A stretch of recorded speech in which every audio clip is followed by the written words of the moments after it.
Hello and very welcome to my YouTube channel study era. Friends, आज मैं आप सभी के साथ जो टॉपिक शेयर करने वाली हूँ that is the USA constitution, the constitution of United states of America.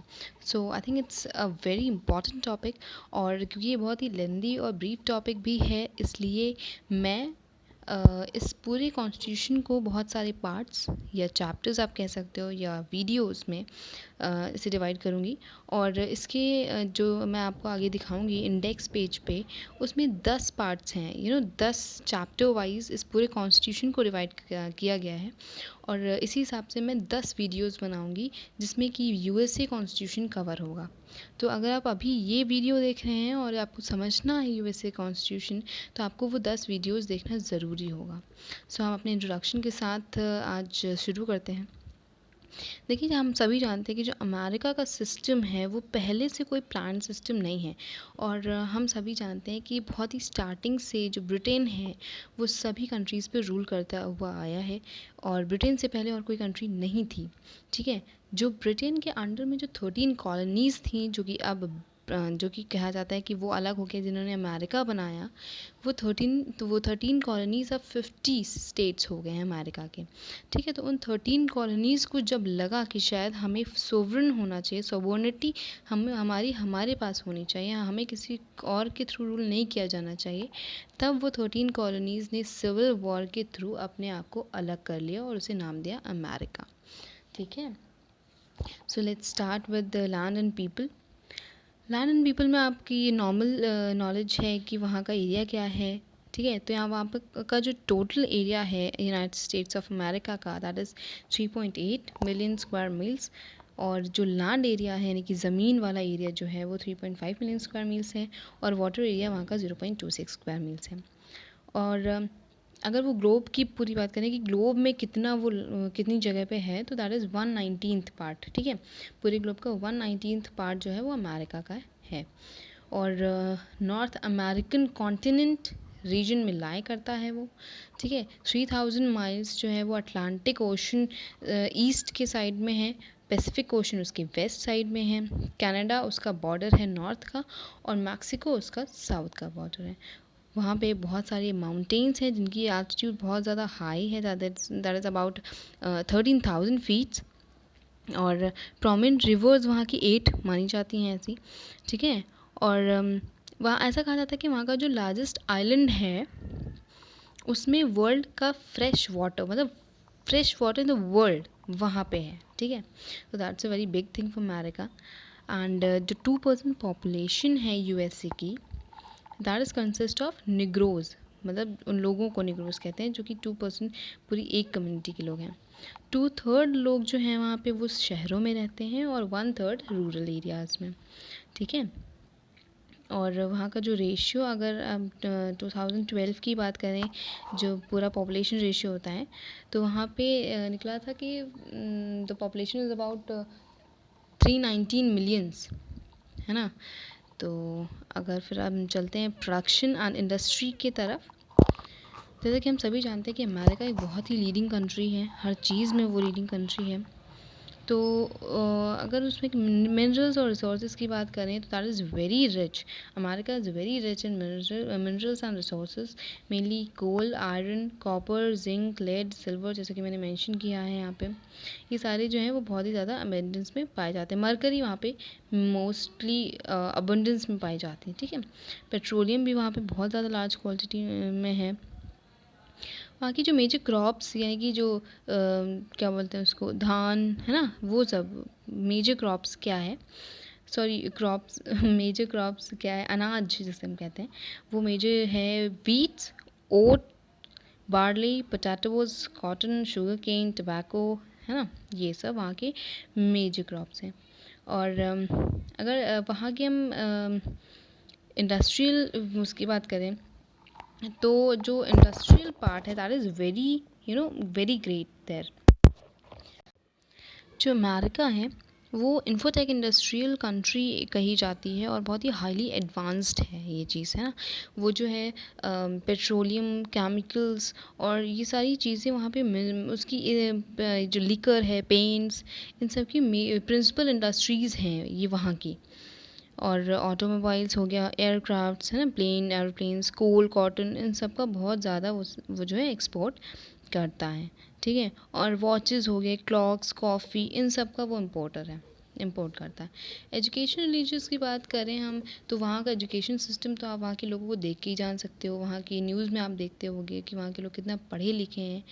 तो जैसे कि अगर मैं आपको बताऊँ एजुकेशन के बारे में, तो वहाँ का literacy rate that is 99%। 99% out of 100 of Americans are literate there. वहाँ क्योंकि वहाँ पे फ्री स्कूल्स भी इस्टेब्लिश हैं। वहाँ के हर एक बंदे को पढ़ना ज़रूरी। 16 इयर्स तक के एज के बच्चों को जो प्राइमरी एजुकेशन है वो कंपलसरी है, लड़कों के लिए भी और लड़कियों के लिए भी, ठीक है। हार्वर्ड, चिकागो, येल, कोलंबिया, आपने यूनिवर्सिटीज़ सुनी होंगी, बहुत ही मेजर यूनिवर्सिटीज़ हैं। ये वहाँ की मेन यूनिवर्सिटीज़ हैं। और पॉपुलर स्पोर्ट्स आई मैंशनड है, tennis, skating, swimming, these are the popular sports है। रिलीजियस मैटर्स भी क्योंकि हर देश में होते हैं, इसलिए क्या है कि वहाँ पे जो कॉन्स्टिट्यूशन है उसने बहुत ही, वहाँ का जो कॉन्स्टिट्यूशन है उसने स्टेट को चर्च और रिलीजियस मैटर से अलग रखना ही सही समझा है। क्योंकि ये हर जगह देखा गया है कि चर्च और स्टेट्स के बीच में काफ़ी सारे कॉन्फ्लिक्ट्स हो जाते हैं कई बार। तो उसने क्या किया है, उसने दोनों चीज़ों को बहुत ही सेपरेट रखा है। सेपरेशन वहाँ पे जो है मेनली कर दिया गया है चर्च और स्टेट्स के बीच में। और जो रोमन कैथलिक जो प्रिंसिपल रिलीजियस है वहाँ का, ठीक है, वहाँ प्रोटेस्टेंट्स भी हैं, रोमन कैथोलिक्स भी हैं और ज्यूज़ भी हैं। और पूरी तरह से वर्शिप की फ्रीडम है वहाँ लोगों को। और वो जितने भी हैं, जो भी वर्शिप्स हैं, आपका जो भी रिलीजियस है, that is protected by the constitution. अगर कॉन्स्टिट्यूशनल डेवलपमेंट के लिए हम बोलें तो वहाँ पे देखिए कॉन्स्टिट्यूशन कैसे कैसे डेवलप हुआ है। स्टार्टिंग में जो हिस्ट्री रही है अमेरिका की, वो तो यही थी कि इंग्लैंड के 13 कॉलोनीज़ जो थी वो सिविल वॉर के थ्रू अलग हुई। तब उन्होंने अपने कंट्री का नाम अमेरिका रखा। और स्टार्टिंग में जब वो when they were ruled by Britain, and then there were three colonies, you can say. First was crown colonies, the uppermost, then proprietary colonies, and then charter colonies. Crown colonies जो थी, वो जो British king जो रहता था वो governor appoint करता था, और गवर्नर जो रहता था वो रूल करता था उन क्राउन कॉलोनीज़ पर, ठीक है। प्रॉपरेटरी कॉलोनीज़ पे जो है, they were under the individuals who had given the right to exercise the powers of the government, okay. Last जो मेजर था that was charter colonies. Charter colonies में जो थे, जो फ्री मैन होते थे कॉलोनी के, वो डायरेक्टली रूल करते थे उस चार्टर कॉलोनी पे, ठीक है।